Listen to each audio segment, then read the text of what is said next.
Hello everyone, we are glad to welcome you on a HardReset.Info YouTube channel, and today I'm going to demonstrate that you can share your Pinterest profile.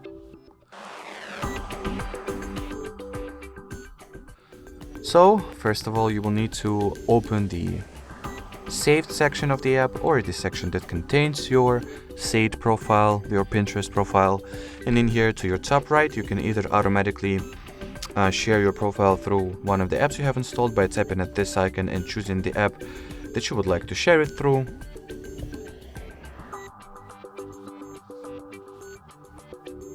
Or you can simply copy your profile link like that and manually send it to, through any app, or to anyone that you wanted to see your Pinterest profile. Alrighty, so that would be it for today. Thanks for watching, and I will see you around. Bye bye.